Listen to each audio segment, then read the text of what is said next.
¿Por qué nos cuesta tanto entender el arte contemporáneo? ¿Cuáles son las características que lo definen? ¿Y a qué nos enfrentamos cuando entramos a una exposición y vemos una obra? En este podcast vamos a tratar de dar respuesta a estas preguntas. Vamos a revisar los libros más importantes de arte contemporáneo. Vamos a entrevistar artistas y charlar con ellos acerca de sus prácticas y sus obras para adentrarnos en este mundo fascinante. Mi nombre es Evelyn Márquez y te doy la bienvenida a Temporada de Relámpagos, el podcast.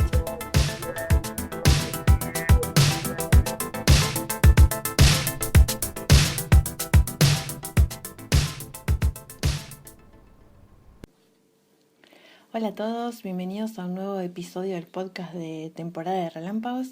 Mi nombre es Evelyn Márquez y en esta ocasión fuimos a visitar la muestra Cámara Traslúcida junto al artista Jorge Macchi en la Galería Ruth Ben-Sakar, que nos contó todo acerca de las obras expuestas, sus procesos de producción, las temáticas que aparecen presentes acá. Van a notar que el audio es un poquito accidentado porque no solo vamos recorriendo la muestra mientras charlamos, sino que esta exposición tiene ciertas características en el montaje que hacen que el recorrido también sea un tanto accidentado o discontinuo. Para los que no conocen la galería, Ruth Ben-Sakar es uno de los espacios más grandes en Buenos Aires y tiene dos niveles. En la planta baja está la sala de exhibición, por donde el público circula siempre para ver las obras, y después tiene un segundo nivel que es donde están las oficinas, los escritorios, las bibliotecas y demás. Lo que hizo Macchi en esta oportunidad es modificar el espacio de exposición, porque al entrar a la sala te encontrás con un muro muy particular que te bloquea el paso y te impide adentrarte más en la galería, y te fuerza a subir al primer piso, donde uno va encontrando obras, mientras caminas entre los escritorios, entre la gente de la galería que está trabajando, los teléfonos que suenan, una reunión que tiene lugar a pocos metros de un video que vos estás viendo, y tenemos que atravesar todos estos espacios que normalmente están vedados al público para poder completar el recorrido de la muestra. Los dejo con Jorge Macchi y ojalá puedan acercarse en los próximos días, no se pierdan esta exhibición. Hace 2 años hice una muestra con Nicolás Fernández Sanz, que era el arquitecto de esta galería. Esa muestra se llamó El Tríptico, Sí. Tiene una reproducción, un menudo de la galería Ben-Sakar de la Plaza Máxima dentro de esta galería. Y había determinadas interferencias en los espacios. Se armaba como una caja de madera, pero en el medio aparecían paredes blancas, que eran justamente los lugares en donde el espacio no entraba.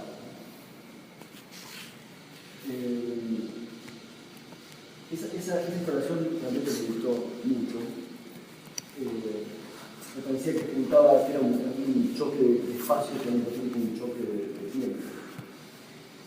Me gustó tanto que cuando Orly me invitó a hacer una nueva muestra, para mí se me presentaba como algo muy difícil, porque había llegado a un cuestionamiento tan grande del espacio que después de volver atrás para usarlo solamente de galería era un tema, ¿no? Se pone un lugar para poner objetos.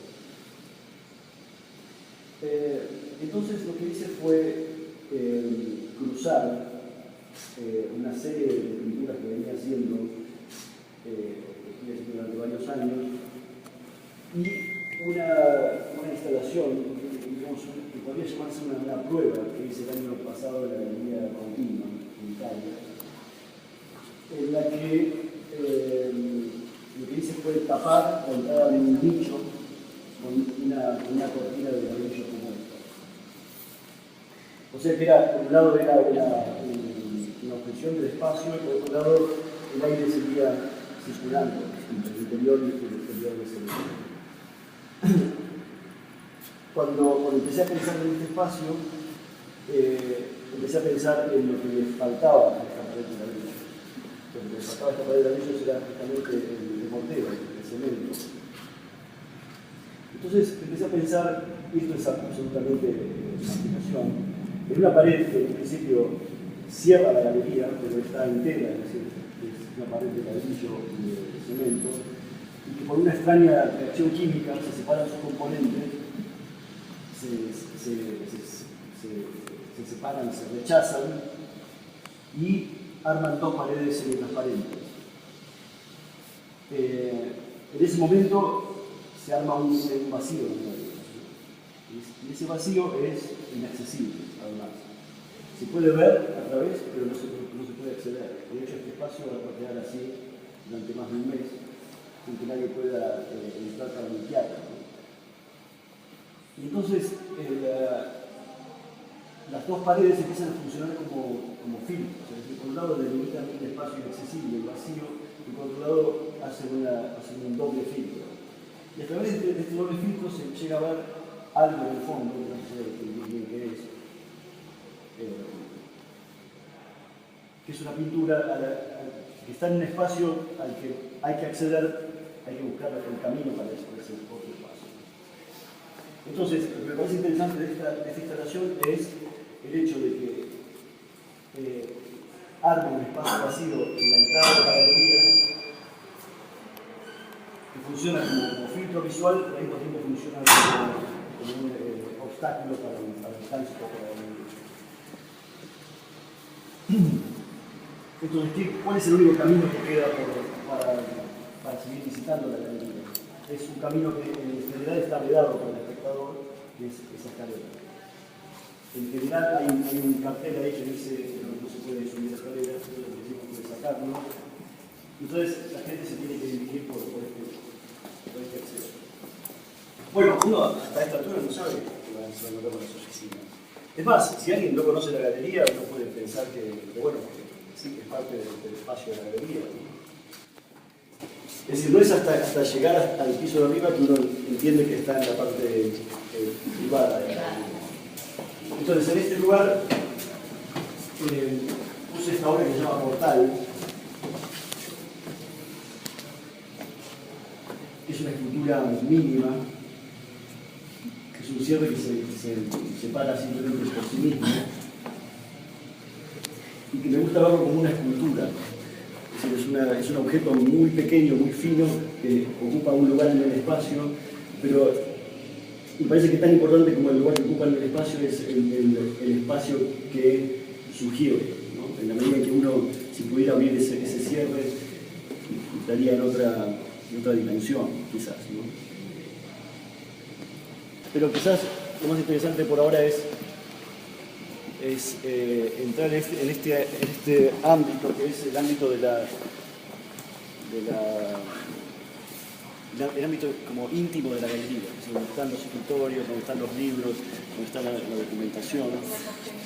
Y entonces lo que hicimos fue trabajar, distribuir una serie de obras, pero que no precisamente están relacionadas con lo que ocurre abajo, sino que es como un recorrido por diferentes tipos de obras mías que quizás formalmente tienen algo que ver con el ocultamiento de la imagen, pero no es algo que está buscado a propósito, ¿no? Entonces, aquí, en el medio de estas estanterías y libros y escritorios, están distribuidos 3 videos, 2 de ellos están hechos en colaboración con el músico Edgardo Rudnitsky, este que se llama Train y aquel Thriller. Después hay un video allí al fondo que se llama Himno. Después hay una serie de acuarelas que están distribuidas también, medio ocultas en las estanterías. Y, por ejemplo, este trabajo que se llama Mamushka, que es ¿cómo podría decir? Es como una especie de desarrollo exterior al exterior de lo que pasa en el interior de este juguete, ¿no? Podríamos hablar años de por qué esa mamushka está metida dentro de 6 jaulas. Y podríamos decir simplemente que es simplemente un juego de cajas chinas y ya se acabó. Como pasa al principio, cuando uno entra a la galería, que hay como una superposición de obstáculos o de filtros, como para llegar a la pintura, y la pintura en sí misma también tiene filtros, ¿no? Entonces, en esta escultura pasa algo similar a eso. Hay una superposición de filtros que van tamizando la imagen y la van haciendo desaparecer. ¿Y fue tuya la decisión de intercalar las acuarelas entre las bibliotecas? Sí, porque En esta zona estamos todo el tiempo en el medio entre la zona, es una zona que es privada, íntima de la galería, en donde se cocinan ventas o participaciones de artistas en eventos, y qué sé yo, que es la zona donde nunca se entra. Es decir, uno se mantiene generalmente en el piso de abajo, ¿no? Entonces, en esta zona, donde también suele haber obras de otros artistas, lo que hicimos fue distribuir estas obras que por momentos se llevan bien con el resto de la instalación y por momentos no, por momentos son totalmente independientes. Y yo quería mantener esa ambigüedad, ¿no? Esa ambigüedad, este grupo de obras parecía ser en parte como parte de una trastienda, pero al mismo tiempo hay referencias a lo que está pasando abajo, ¿no? Que a esta altura todavía no sabemos bien qué es lo que está pasando abajo. Estamos en parte del recorrido, ¿no? ¿Y no te preocupa que pasen desapercibidas, que alguien entre por acá y no las vea ahí? No. A mí no me preocupa, es como depende del espectador eso, ¿no? Es más, yo creo que en la medida en que el espectador comprende que las obras están metidas en el medio de toda esta situación, el ojo se empieza a poner cada vez más curioso, ¿no? Entonces empiezas a buscar obras donde quizás no hay, ¿no? Bueno, entonces finalmente llegamos a esta sala que parece bastante vacía, donde de un lado está esta sucesión de filtros, pero vistos desde el otro lado. Y aquí al final de la sala está esta pintura, que es por un lado una reproducción de un grabado japonés, de un estilo que se llama Yunga, que es arte erótico japonés. Pero es una imagen que está interceptada por ladrillos, de tal manera que lo único que está pintado en esta tela es lo que reemplazaría al cemento, mientras que los ladrillos quedan como la superficie de la tela como uno la compra, ¿no? Esta pintura tiene una serie de contradicciones, sobre todo en la forma en que fue pintada, porque no trabajé con máscara, es decir, no están enmascarados los ladrillos, sino que lo que hice fue trabajar y llegar hasta el borde de estas formas. Entonces, por un lado es una pintura gestual, si ustedes se acercan para ver que hay mucha materia y mucho gesto, pero al mismo tiempo hay como una especie de control obsesivo sobre hasta dónde llega la pincelada. Y esos son todos detalles que se ven cuando uno está muy cerca de la pintura. Pero es esa contradicción entre gesto y materia con el límite que ejerce la forma del rectángulo, me parece que es una de las cosas más importantes de esta pintura. Más allá de la imagen, ¿no? Es decir, la imagen es como una escena erótica que uno ve a través de una pared semitransparente, pero al mismo tiempo no es una fotografía porno. Y entonces lo que hay es una reproducción de un grabado, o sea que pareciera que todo está como tamizado, todo parece ser como un juego de cajas chinas, ¿no? Es decir, donde el espectador está constantemente viendo filtro tras filtro, tras filtro, tras filtro. En muchos de estos grabados lo que ocurre es que se ve una pareja haciendo el amor, hay un biombo y de otro lado hay, por ejemplo, una mujer espiando a través del biombo, ¿no? Hay toda una serie de situaciones como esa. Entonces la presencia del biombo en ese ángulo me pareció que estaba bien. En el sentido de que es una reproducción de algo que oculta, ¿no? Y en la que está la trastienda hiciste el procedimiento opuesto, pintaste lo que serían los ladrillos. La que está justo a esta altura. Esta es una pintura anterior que no responde a la lógica de los ladrillos ni nada. Esto es más que nada una grilla abstracta sobre una escena erótica japonesa, pero no intenta una relación con la forma de los ladrillos, ¿no? Pero podría ser de la misma serie. Sí, bueno, es la misma serie en la medida en que hay una grilla que se superpone sobre una situación erótica, ¿no? Que hay una lucha permanente entre lo que es gesto, el límite y digamos, lo que representa la grilla, es decir, la parte blanca de la tela, lo que está todo el tiempo es recibiendo los restos del movimiento del pincel o los pedazos de pintura que caen. Es decir, ponen de manifiesto el hecho de pintar, el hecho digamos, el fenómeno de la pintura. Claro. Son rastros del hecho del momento de la pintura. Lo que tiene la pintura es que uno tiene un acercamiento más físico, mientras que otro tipo de trabajos es más un desarrollo más intelectual. Lo que ocurre con la pintura es algo muy físico, es decir, sobre todo en este tipo de pinturas, que son pinturas grandes, donde uno está constantemente yendo de un lado para el otro, ¿no? O sea, alejándose, yendo a derecha, izquierda. Hay una relación más física, ¿no? Tiene que ver con el olor de la pintura, también con la forma en que se pone la pintura sobre la tela. Pasa también que yo podría decir que soy el protagonista desde que la tela está en blanco hasta que está terminada. No interviene nadie en eso. Solamente vos. Sí. Es decir, no hay asistentes ni nada. En cambio, en otros tipos de trabajo, por ejemplo, el trabajo de las paredes, está todo diseñado para que venga alguien y lo haga. Pero yo me siento bien con las dos actitudes, es decir, supervisando la realización de algo que fue pensado anteriormente o trabajando directamente sobre la obra, ¿no? Por ejemplo, a mí, lo de las paredes, por ejemplo, me apasionaba ver cómo iba a quedar eso, ¿no? Eso creo que tiene que ver con el trabajo de escenógrafo, ¿no? Es decir, cuando vos pensás una escenografía, haces un planteo y después el teatro no te deja tocar nada.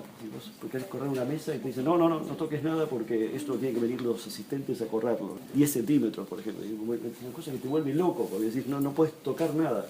Entonces tu trabajo se reduce a hacer planos y planos y planos y elegir materiales y eso, pero uno no puede tocar nada, ¿no?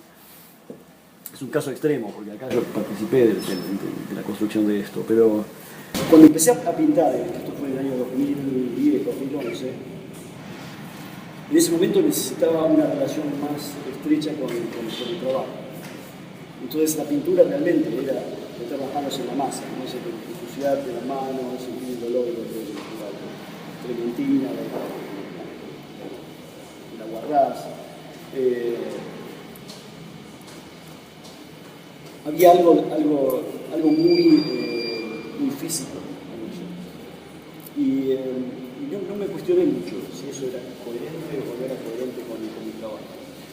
Siempre pienso que si uno hace las cosas con un sentido, me parece que no hay que buscar la coherencia. Si la coherencia surge de por sí porque sale de una persona, supuestamente una persona que es coherente. Porque hay una cuestión espacial que está ocurriendo en esta pintura que quizás es una cuestión muy sutil, ¿no? Pero lo que estamos viendo, la imagen que estamos viendo, la escena que estamos viendo, parecía estar detrás de esta grilla de ladrillo. Pero en realidad el trabajo con la materia, es decir, la materia aplicada sobre la tela, hace que eso esté adelante de esos ladrillos. Entonces hay una cuestión de relieve que es muy sutil, quizás, que transforma lo que está detrás en lo que está adelante y la tela, que son los ladrillos, se van hacia atrás.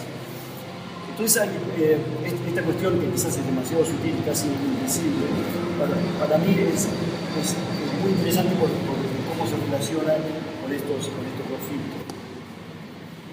Pasaba algo en la inauguración que era muy interesante porque la gente entraba y veía gente acá, ¿no? Entonces había que realmente encontrar el camino para llegar ahí. Había gente que me preguntaba, ¿y cómo llego ahí abajo?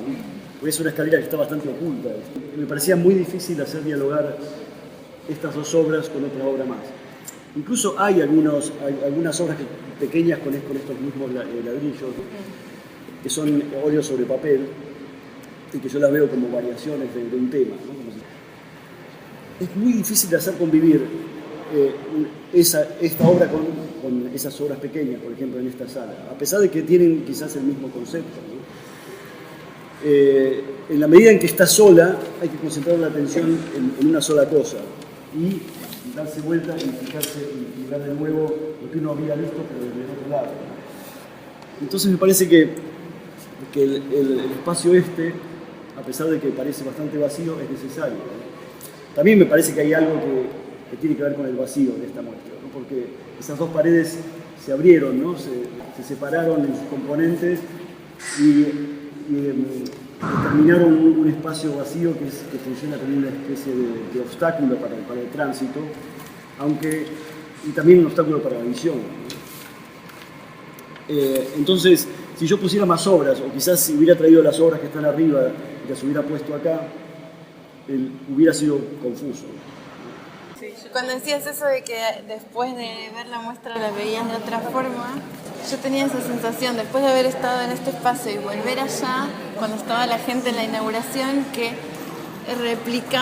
la pared esa replicaba la forma en que yo veía a la gente que estaba de este lado, era similar a yo parada esta pintura, Claro, viendo totalmente.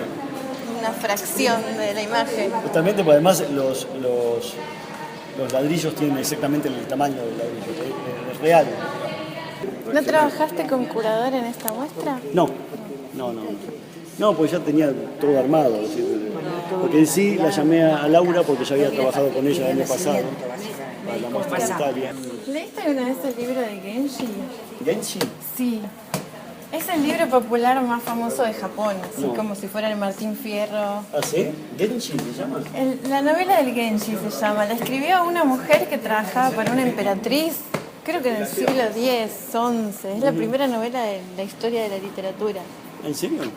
Y todo el tiempo habla acerca de los biombos. Me acordaba cuando mencionabas a los biombos, que tenían un problema con todo lo que tenía que ver con la interacción, sobre todo entre géneros, entre hombres y mujeres. Claro. Y siempre la forma de encontrarse era mediante biombos. Hasta que no estaban casados, siempre estaban los biombos en el medio. Y todos los análisis que hacían en relación a la textura de la voz, a los tonos. Claro, una cuestión hiper sutil, ¿no? Sí.